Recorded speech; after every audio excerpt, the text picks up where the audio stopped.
पक्षाचं संपर्क प्रमुख म्हणून काम करतो महाराष्ट्रात। आम्ही 24 तारखेपासून 24 जूनपासून महसूल आयुक्त कार्यालयासमोर उपोषणास बसलो आहे। आमची तक्रार आहे विष्णू काशीनाथ वारुंगसे उर्फ देवा बाबा हे पैशाचा पाऊस पाडतात असे व्हिडिओ आम्ही पोलीस स्टेशनला दिलेले। मी आघुरी आहे असं देवा बाबा स्वतः सांगतो। हेही व्हिडिओ आम्ही PI साहेबांना दिलेले। त्याचे अनेक फोटो लग्न अवस्थेत अभिषेक होताना हे फोटो देखील आम्ही पोलीस स्टेशनला दिलेले। 1 महिना आधी आम्ही माहितीच्या अधिकारात माहिती मागवली की आम्ही दिलेल्या तक्रारीवर काय कारवाई करण्यात आली, ती माहितीसुद्धा आम्हाला अद्यापपर्यंत मिळालेली नाही।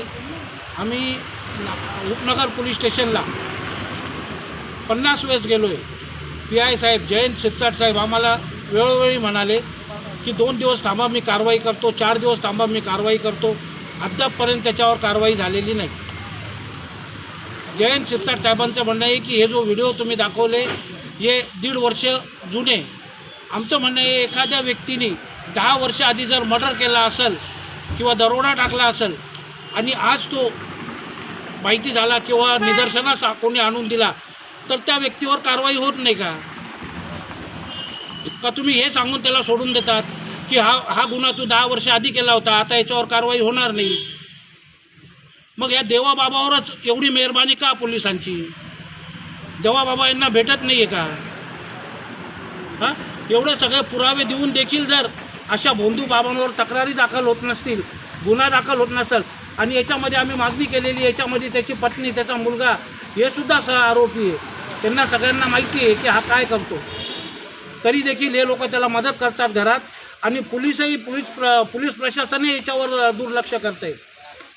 आता 2 महिने झाले आम्ही उपोषणाला बसलो, अद्यापपर्यंत आम्हाला पोलिसांकडनं कुठल्याही प्रकारचा पत्रव्यवहार झालेला नाही किंवा आम्हाला सांगण्यात आलं नाही की लेखी स्वरूपात आम्हाला काहीच देण्यात आलेलं नाही।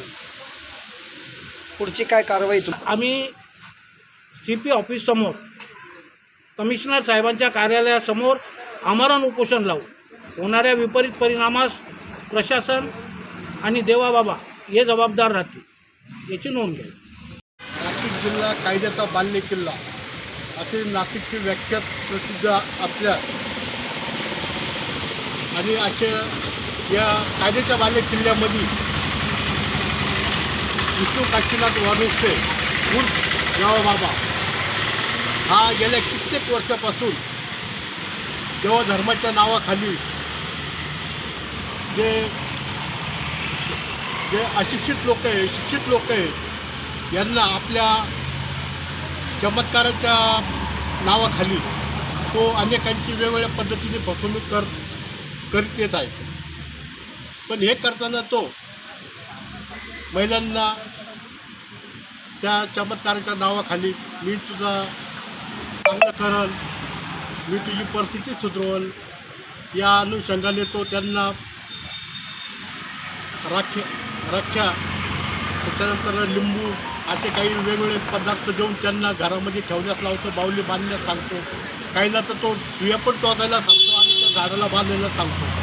आता हा देवा बाबा असा मगरमट झालेला आहे। त्याचा दर शुक्रवारी त्याचा दत्त मंदिर येथील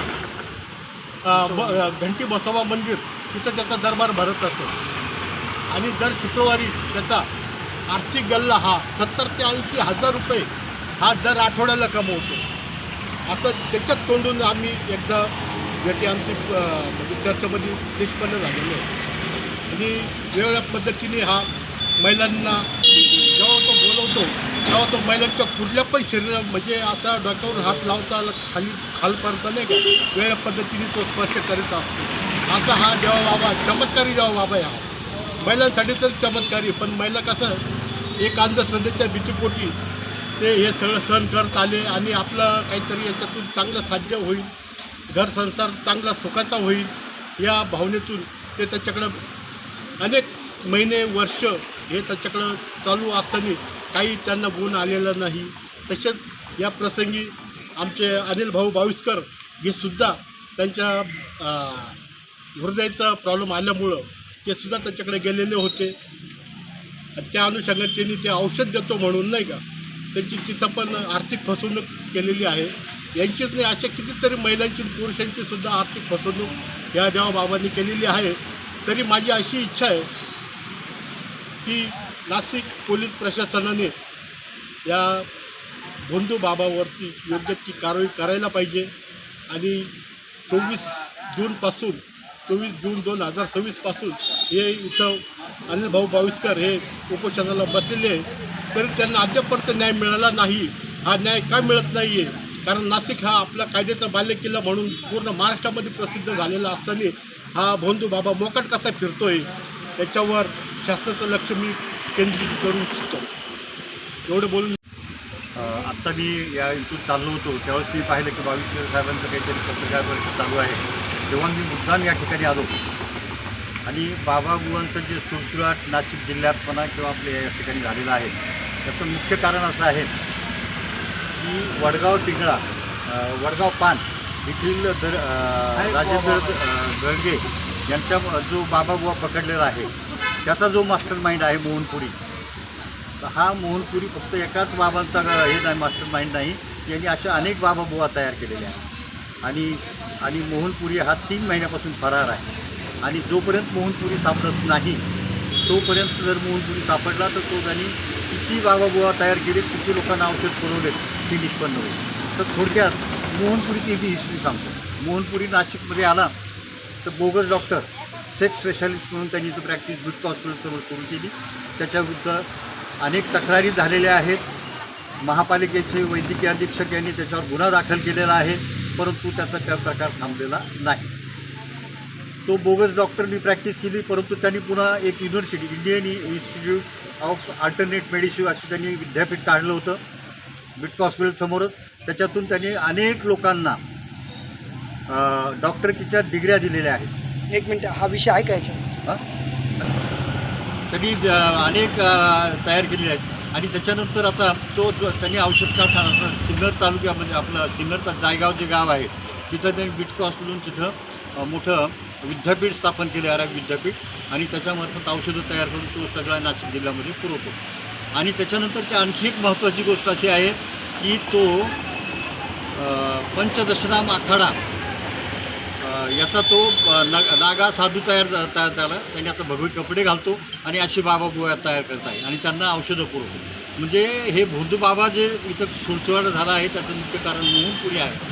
आणि मोहनपुरी सापडल्यानंतर बरेच कोण साधू भोंदू बाबा तयार झाले. आणि काय झालं आता नुकतंच मागच्या आठवड्यामध्ये फूड अँड ड्रग यांनी त्याचा परवाना जो आहे तो रद्द केलेला आहे. हा परवाना 2007 आणि बाबा भोंदू बाबा यांच्या संदर्भात जे उपोषण चालू आहे ते गेल्या कित्येक दिवसापासून चालू आहे. या भोंदू बाबांच्या निर्मितीचा कारखाना जसं आपण तुम्ही मागं पाहिलं असेल, खरातांचं प्रकरण निघालं, संगमनेरचं निघालं, त्यात त्यांचा मास्टर माइंड ठरलेला मोहनपुरी अशा बाबाबुवांना प्रोत्साहन देतो, औषध गोळ्या देतो.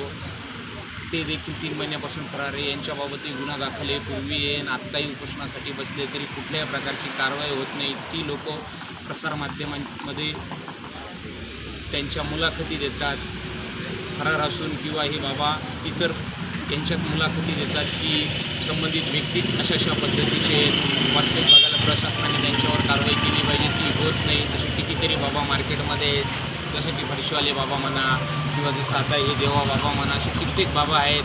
त्यांच्यावर जर योग्यच वेळी कारवाई झाली तरी ह्या गोष्टी होणार नाही. आत्ताच मागे 4-5 दिवसापूर्वी डॉक्टर पुरी यांचा औषध निर्मितीचा परवाना रद्द केला आहे, पण तो अद्याप फरारच आहे. तरी पोलीस प्रशासन त्याच्यावर चौकशी करून कारवाई करीत नाही. अशा लोकांवर कारवाई झाली तर निरागस लोकांचा जीव गमवावा लागणार नाही. तरी अशा भोंदू बाबांपासून ज्या महिलांचं लैंगिक शोषण होतं आहे, खरातांच्या प्रकरणात पूर्ण महाराष्ट्राने पाहिलंच, तरी अजूनही असे बाबा अस्तित्वात आहेत. मागेही कित्येक बाबा गजाआड केले, पण असे जे कोकणात सुटलेले बाबा त्यांच्यावर योग्य वेळी लवकरात लवकर कारवाई करावी व बाविस्कर यांनी